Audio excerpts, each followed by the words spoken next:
नमस्कार प्रिय दर्शकों।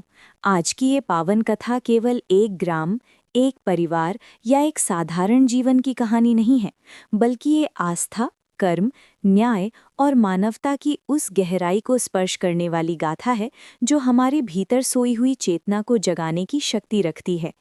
क्या आपने कभी सोचा है कि जीवन में आने वाली कठिनाइयाँ वास्तव में दंड हैं या फिर ईश्वर द्वारा दिया गया कोई संकेत?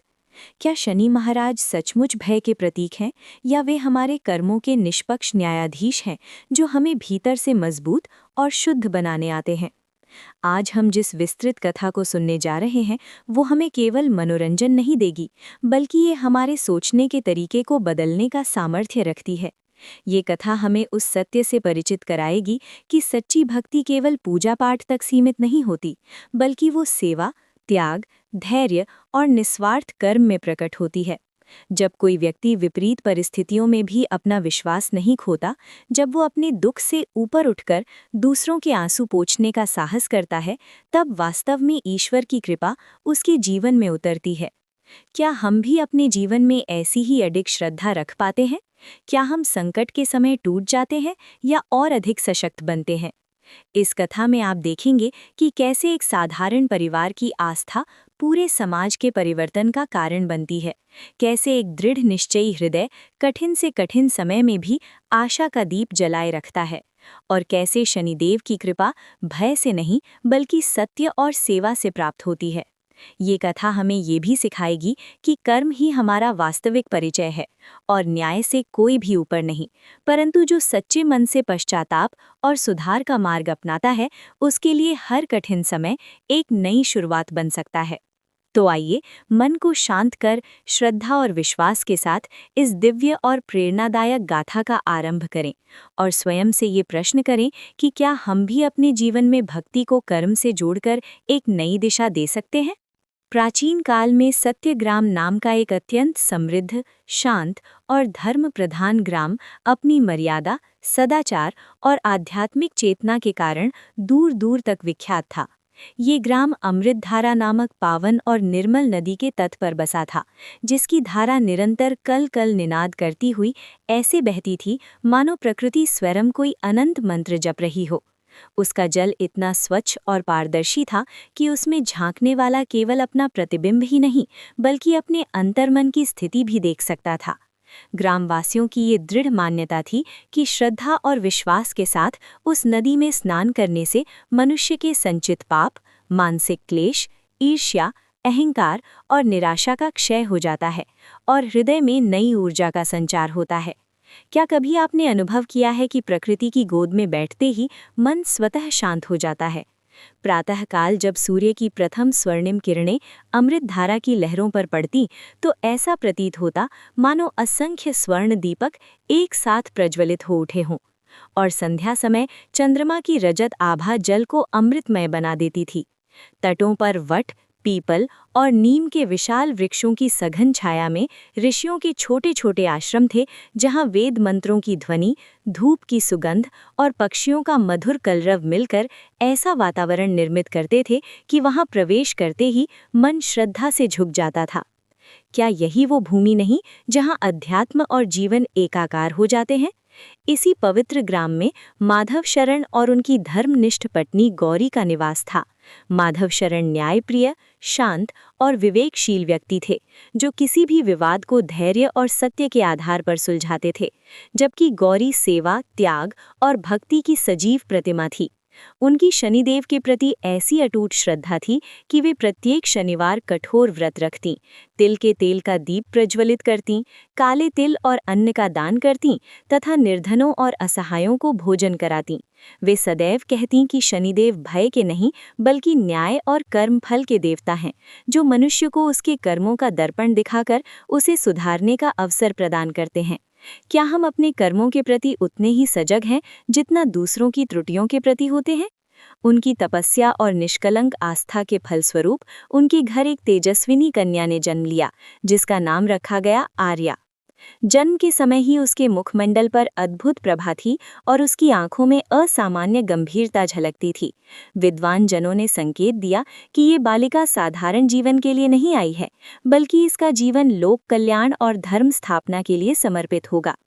आर्या बचपन से ही अन्य बालिकाओं की भांति चंचल नहीं थी। वो अक्सर नदी के तट पर बैठकर बहती लहरों को निहारती और विचार करती कि जैसे जल निरंतर आगे बढ़ता है, वैसे ही मनुष्य को भी जीवन में रुकना नहीं चाहिए। क्या जीवन की कठिनाइयां हमें रोकने के लिए आती हैं या आगे बढ़ाने के लिए? जैसे जैसे वो युवावस्था की ओर बढ़ी, उसका हृदय सेवा और करुणा से परिपूर्ण होता गया। तभी एक वर्ष सत्यग्राम पर भयंकर अकाल पड़ा। वर्षा ने मानो धरती से मुंह मोड़ लिया। खेत बंजर हो गए, पशु पक्षी व्याकुल हो उठे और लोगों के चेहरों पर निराशा की रेखाएं उभर आईं। ऐसे संकट की घड़ी में क्या कोई व्यक्ति धैर्य बनाए रख सकता है?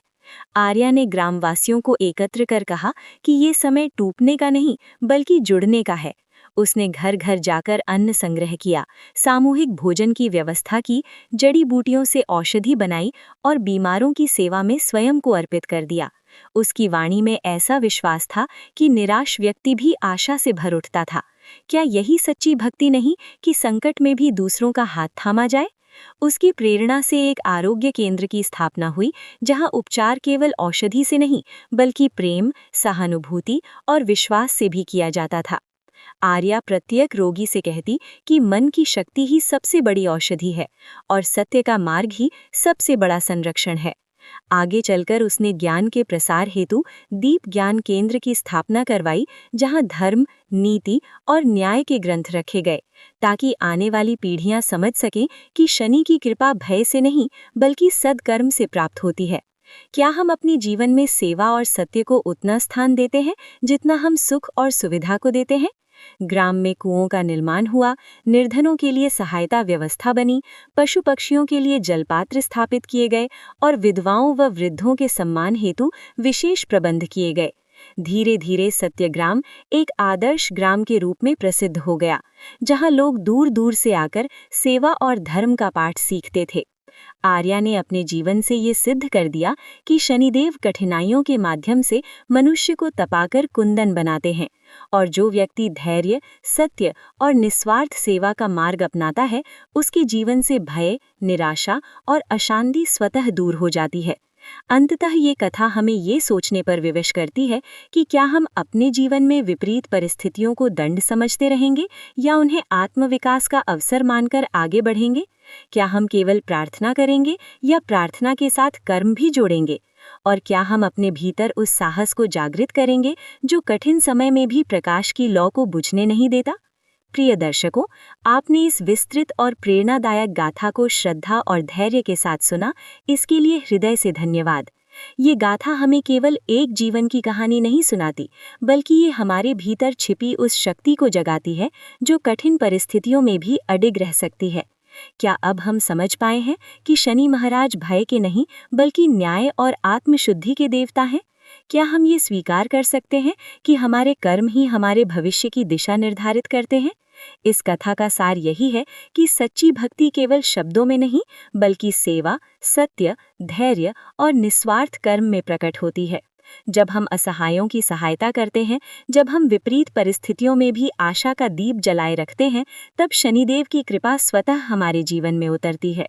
तो आइए आज हम ये संकल्प लें कि हम अपने जीवन में सद्कर्म, करुणा और न्याय को स्थान देंगे, कठिन समय को दंड नहीं, बल्कि आत्मविकास का अवसर मानेंगे और हर शनिवार ही नहीं, बल्कि हर दिन अपने कर्मों को पवित्र रखने का प्रयास करेंगे।